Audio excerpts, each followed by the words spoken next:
Hey, welcome to Sustainability in Your Ear, the Earth911 podcast. I'm Mitch Ratcliffe, and we have another great interview today with Bill Maynard, who's the Sacramento Area Community Garden Coalition's leader, as well as a member of the Department of Parks and Recreation's Community Garden program in the city of Sacramento, California. Bill's been involved in the American Community Gardening Association for many years. He's on the board of directors.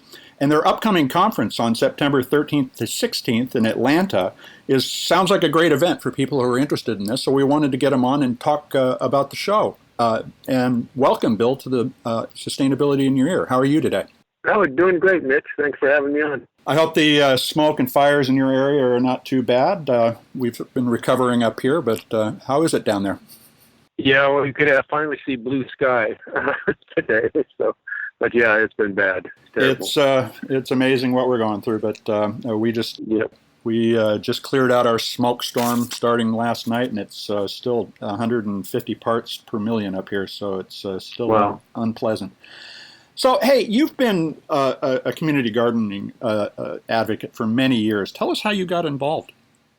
You know, it started when I was on the Parks and Rec Commission in the city of Sacramento, and we had a community garden on state-owned property that was there for 30 years. And so they wanted to build on it, and the gardeners came to the Parks Department trying to get the Parks Department to create a community garden or turn it in to adopt it. And that didn't happen right away, but I sort of took interest in it, and that was in the early 90s, to help save it, because it was actually a beautiful spot, and I didn't really pay much attention to it when it was, in its heyday, but got more involved with it to save the garden, and we eventually saved a third of the garden, and then it was donated to the city to create our community garden program, which I volunteered to oversee for 2 years, and then they finally said, we're going to build more of these gardens, and we want you to run the program. So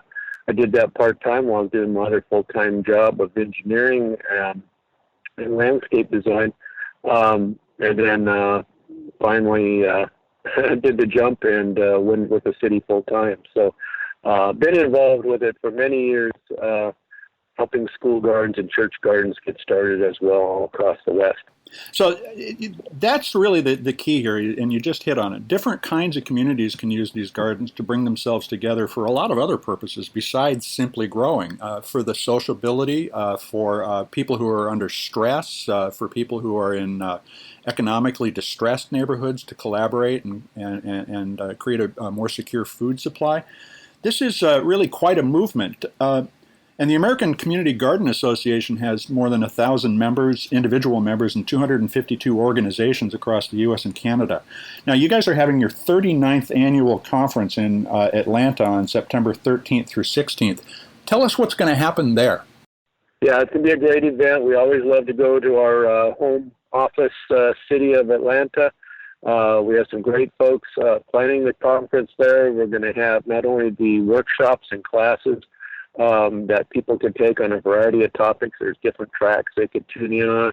And then also we have bus tours that we're going to be visiting a variety of different types of gardens and different aspects of gardening. Then also we're going to be having a couple evening events, gala, and then a taste of Atlanta at our office that we share space with Bobby Wilson in the Metro Atlanta Urban Farms, where that's their place that we rent a spot from, and then it's a 5-acre farm. So we're going to actually have a really nice evening, a taste of Atlanta on his farm. So that's going to be really good.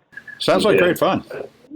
Yeah, it always is. We get about attendees from 38 states or more, and a couple of foreign countries that come over to the garden conference. So it's a great chance to network, to see what other people are doing. And I always use it as a way to recharge my battery. Sometimes, as a coordinator, we get bogged down with red tape or issues that come up in the garden. But, seeing what other people are doing, it just says, wow, that's, keep going. It recharges my battery.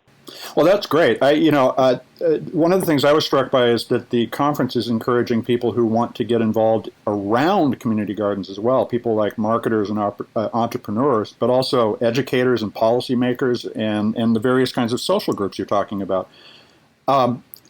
How do you see community gardening evolving as a center for both social and food security in across the country? And it's obviously becoming an organizing point that includes some economic opportunity for people in addition to simply doing good things together. Yeah, exactly. Some gardens you can sell the food that you grow, and some gardens you can't. Right. But it's definitely a good way. We've had a few gardeners that really enjoyed getting their hands dirty and learning about gardening, and they took the next step and went to one of the farm training nonprofits that are around the country and to learn more on large-scale farming. And now they have 5 or 10 acres. And they're selling at farmers markets, So that happened in like a 3-year span. A few people that we know are now farmers, that are on a small scale, but moving towards that big lifestyle change for many folks. As you mentioned, community gardens. Go ahead. And so they're farmers in town too. They haven't moved to the country. They're farming right in the community. Yeah, they may be out in the outskirts a little bit if they, depend on the site, but definitely there's, you could grow a lot of food on a standard vacant lot in inner city. And that's what's happening across the country in Detroit and in Chicago and St. Louis. A lot of the cities that need reinvestment in their urban core. Definitely, community garden is one way to interject more vitality and new ways of thinking into those neighborhoods. Yeah, it's interesting that Detroit and Chicago are cities like that. I remember my grandparents lived in Chicago when I was out on the outskirts of Chicago, but we used to just walk a couple of blocks to pick fresh corn. And what we're really doing is starting to reintroduce that kind of mix of agriculture and let's call it suburban living.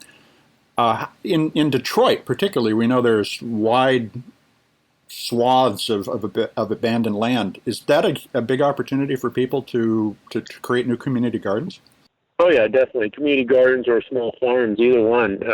Even some of the vacant buildings, you could set up a hydroponics setup in those warehouses or back there. They have strong enough roofs to hold rooftop gardens. Those are many options for folks.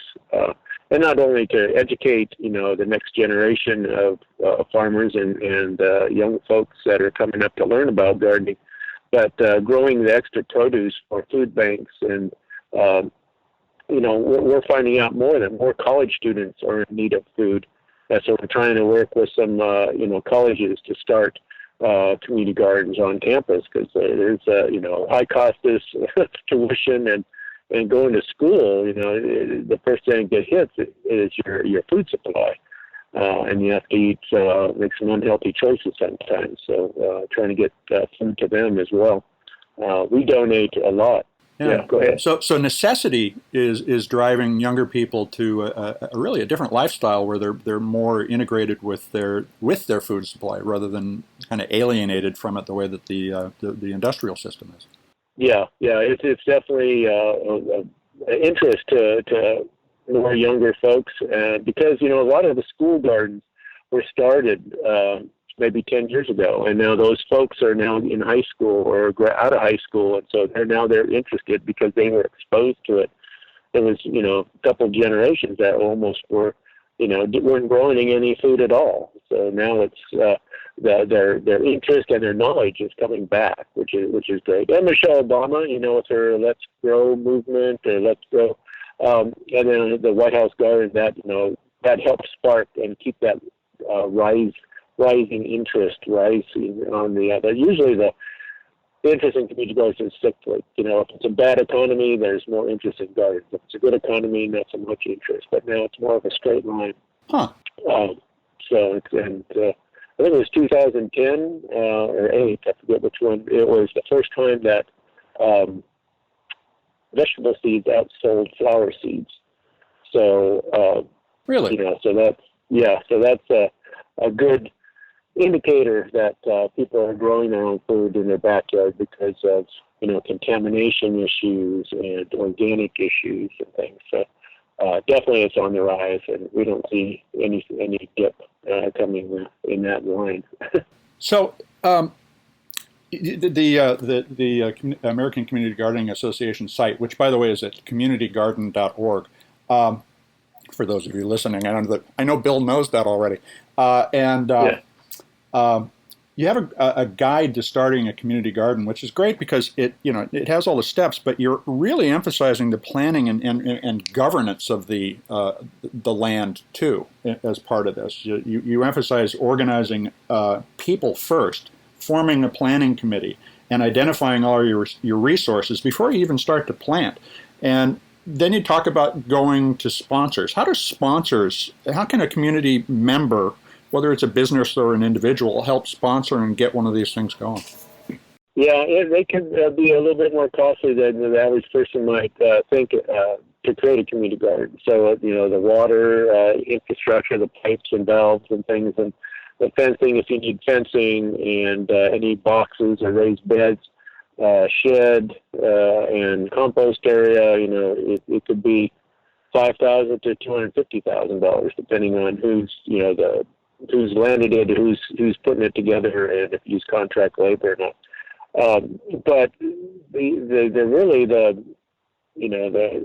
there's funders out there, but finding them, it could be hard, could be a challenge.